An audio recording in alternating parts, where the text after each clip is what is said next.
Hey there YouTube, this is Brian back again with another video. So today I was going to do something a little different. I know y'all are used to seeing me do electronics videos, those of y'all who have ever been on the channel with phones and things like that, but I am a licensed electrician in the state of Georgia, so I thought about doing something a little different, and that is trying to do some electrical work for people to see kind of how to do the easy tasks around the house that maybe you want to do by yourself, and maybe in the process just keep things a little safer for everybody. So that's my goal here. If y'all like the idea of this and have some ideas for some future videos of me hooking up certain things or wiring certain things, then please let me know in the comments and I'll do my best to take care of that for you. I do electrical work about 3 to 4 days a week between my duty as a firefighter, so anything I can do to help out the YouTube family, let me know. So anyway, I just took down an outside light here. I'm not going to bore you with those details. The light fixture is here. I don't know if you can see that or not. So it's a kind of old brass looking thing. I'm going to be putting up a newer style farmhouse design here. So basically, before we get started, this bracket here I've already put on beforehand, but I'm going to go ahead and take it off so y'all can see. It basically just goes in with 2 832 screws. That's the size these screws are. They come with your fixture typically. These particular ones were already in the box, so I just used what was already there. No big deal. The big deal with this is that you're going to want to use the bracket that comes with the fixture. It's got a little green grounding screw right there that you can try to ground, try to wrap your wire around. But anyway, this is the typical box layout. You're going to just put the screws in the holes that fit with the bracket there. One huge tip with these light fixtures is that you're going to want to make sure that it stays on the outside there, because these boxes get super sunk back in the wall there, and if they get too far back, the bracket goes all the way back to the box, and you end up not being able to have anything for the bracket to lean up against. And sometimes these shafts in the middle aren't long enough. So anyway, I've got the switch turned off. As long as you turn the power off to the switch, you should be good if you have one wire, which I say there's 3 wires, but 1 jacket in here.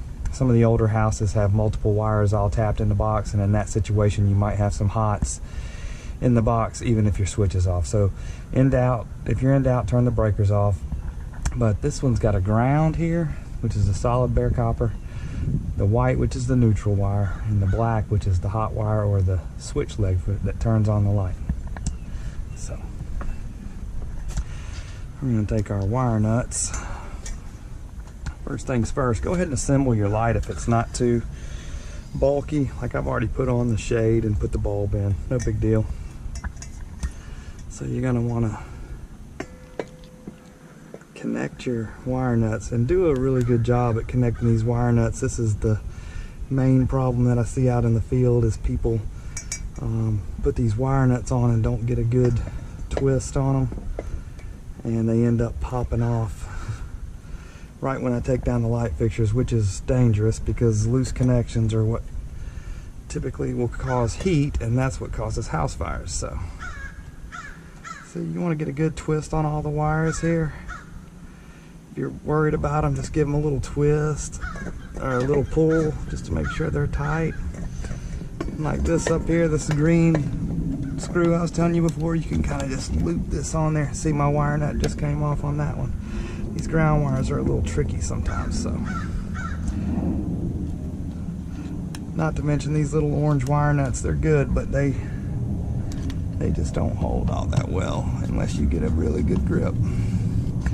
So tighten that up there. These wire nuts, you're going to want to, especially on an outside light fixture, you're going to want to get these way back in the back of the box if you can, because if there's ever any water that seeps down around the light fixture and comes in the box, you don't want it to trip the circuit. So get some length on that out there. If you can see, I'm just going to kind of put that right on there. It's going to be hard to get the camera back there.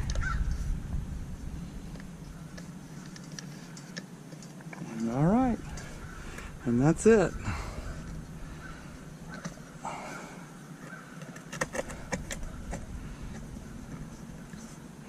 That's installed, and what you want to do, it's a little uneven because my exterior is stucco here, so it's going to be kind of, it's not going to feel like you got a real good fit, but yeah, so you're going to want to come back you know, sooner than later and get a bead, which I'll do today, and get a bead of silicone right here on this top rim. At least I usually like to try to go all the way around the fixture.